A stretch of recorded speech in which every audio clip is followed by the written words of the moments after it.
My hot takes as a scientist. Welcome to a new series on my channel where I go through certain hot takes related to research and life and share why I think they are probably controversial. These are my opinions, they are not facts.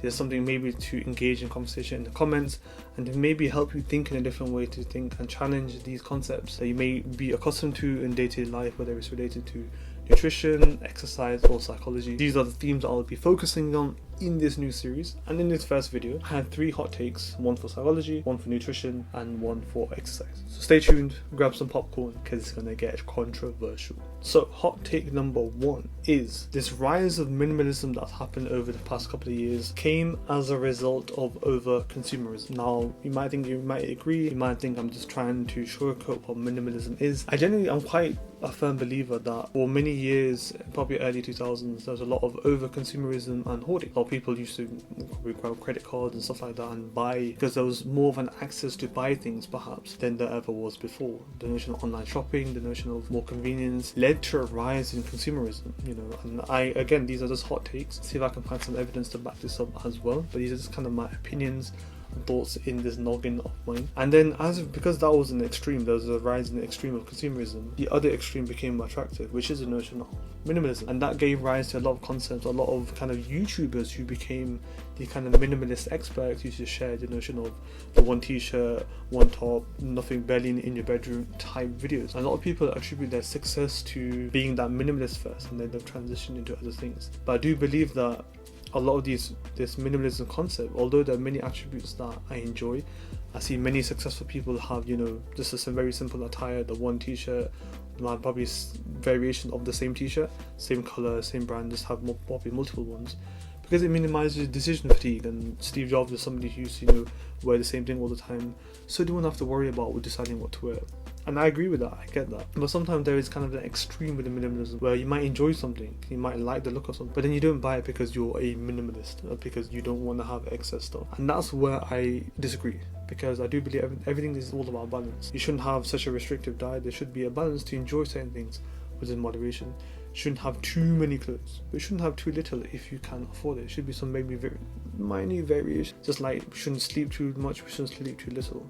We shouldn't eat too much, we shouldn't eat too little. Everything is all about balance, just like the night and the day, something I always remember. And within the minimalism is why I don't agree with it as a totality in terms of a lifestyle, because you're depriving yourself of things that you will probably enjoy and benefit from. Everything should be taken into moderation. Yes, you should not hoard, you should not have too many clothes, you should not eat tons of different foods, but there should be a balance between that. That's why I kind of disagree with the notion of minimalism as a concept. Let me know what you think.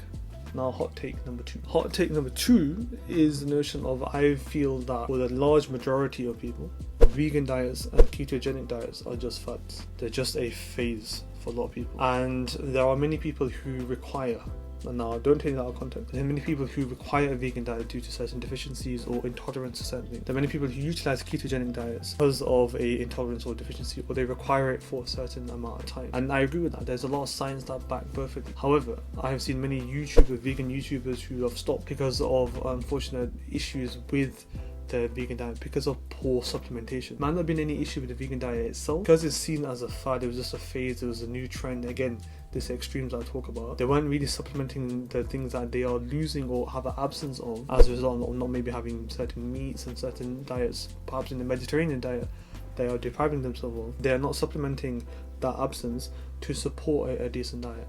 Also, I think for the large majority of people who might utilize these diets, and I'm not saying they're bad diets, again, context, I'm saying that for the large majority of people, they're following these diets not because of the scientific principles that may be backed by them, but because other people are doing it, because it's a trend.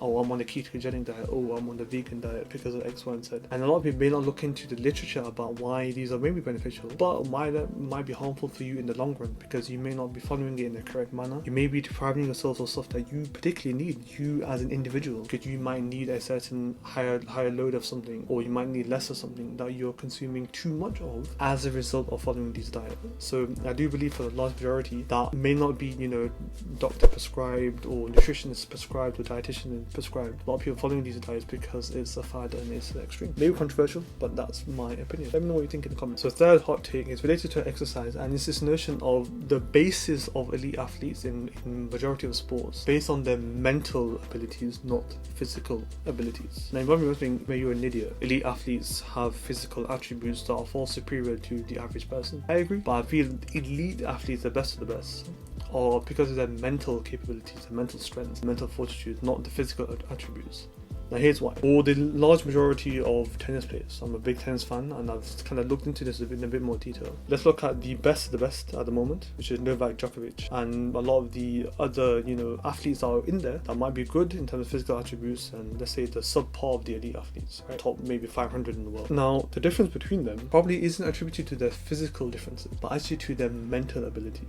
Now, something that Djokovic says a lot actually himself, I'm hopefully quote him, is that he says tennis is 70% mental sport. And the reason why is that a lot of the great people, even like club players who are not elite athletes, can hit incredible forehands, incredible backhands, can serve really well, they move really well on the court, and they can practice for hours and hours on end, similar to what elite athletes do. But what helps elite athletes thrive is their ability to do it under pressure in intense conditions, time and time again. Is to be able to deal with hitting a forehand whilst 10, 15, 20,000 people are watching. Not many other people can actually do that. And that's the difference I feel in terms of a hot take from this, is that a lot of elite athletes' success is to do with mental capabilities and fortitude, strength and talent, not actually perhaps physical.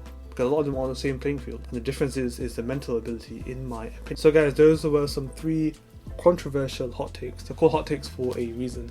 It's just me as a scientist, as a researcher, sharing some opinions I have, some thoughts that I have that I wanted to share, and maybe facilitate some interesting discussions and debates to help us think in a different way, help us challenge the stuff that we know and kind of prove or disprove it, and help us perhaps look at things in a different light, right, from the psychology point of view, nutrition and exercise. So let me know what you think. Comment down below if you wanted to share something on these topics. If you are on Twitter, you can follow me over here. If you're on Instagram, follow me over here. If you want to have a long discussion, you can also email me over here as well. I'm hoping to make more of these kind of hot take type videos, or maybe reacting to other things, as you might have seen in a previous video. So if you want to stay tuned for all of them, do subscribe if you want. There's some videos over here that you can watch that are related to this on my channel. So there's enough stop talking. Like the video, comment down below and subscribe if you can, and I shall see you in the next one. Thank you for watching. Take care.